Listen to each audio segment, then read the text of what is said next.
عليكم بالله، ما معنى أن أشرف بربوقة كي يتكلم على مواضيع لا تعني المواطن البسيط؟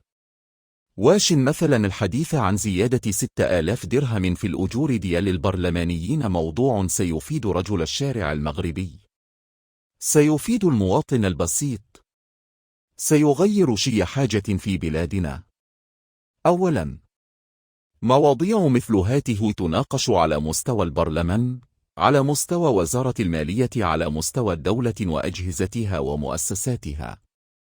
لا على المستوى الشعبي. مناقشة مواضيع مثل هاته وعرضها على العوام وكأنهم صناع قرار هي مغالطة منطقية وتغليط لجزء من ضعاف العقول والذي يشكلون جزء من الرأي العام على وسائل الهراء الاجتماعي،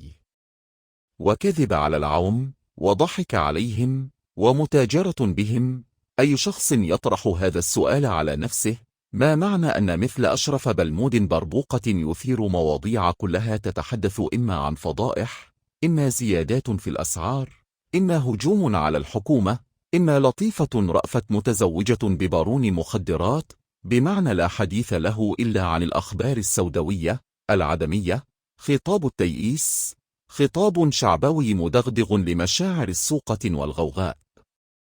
لن تجد في كلامه أي نقطة بيضاء، خطابه كل شيطنة للوطن.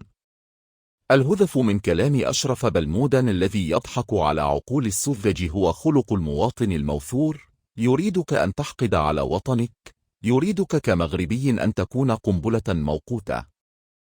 أشرف بلمود أقل ما يقال عنه أنه أنجس بالموسخ، شخص ناعق لا هدف له سوى تحريضك كمغربي، جعلك مواطن حاقد ناقم. فالتحريض هو مسلك ومذهب أنجس بالموسخ، وخطاب التحريض من أخطر أنواع الخطاب غير الواعي والمبني على العاطفة ودغدغة المشاعر.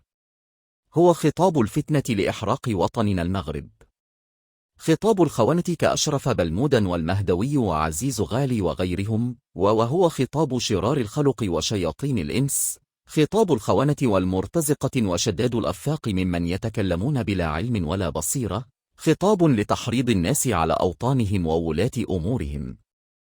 الخائن أشرف بلمود وغيره من الخونات كأمثال المهداوي وغيرهم هم مجرد خونة يسعون لتحريض الشعب المغربي ضد الدولة،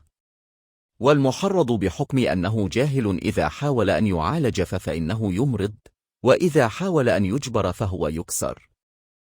أسلوب الخونة هو الدعاية الرمادية ودس السم في العسل من أجل التغرير بالناس للزج بهم في متاهات هم في غنى عنها. والأصل في الخائن قبل الأحمق الجاهل الذي يصدق الخونة أن يشتغل بشأنه الخاص ولا يلتمس منبرا لمخاطبة الناس، فإذا ما خرج عن الصمت وحاول التصدر فإنما هو لمآرب وحظوظ نفسية، فتجتمع له آفتان خطيرتان، وهما العجز عن قول الخير، والعجز عن السكوت الذي هو البديل السليم المأمور به في الحديث المتفق عليه من قول النبي صلى الله عليه وسلم: ومن كان يؤمن بالله واليوم الآخر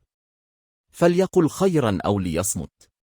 فالخائن أشرف بلمود وغيره مجرد حفنة من الخونة الرعاع محب الظهور المصابين بداء التمادي في الخطاب التحريضي المنفلت، وهذا من انقلاب الموازين المشار إليه في حديث أبي هريرة رضي الله تعالى عنه قال: قال رسول الله صلى الله عليه وسلم: إنها ستأتي على الناس سنون خداعة يصدق فيها الكذب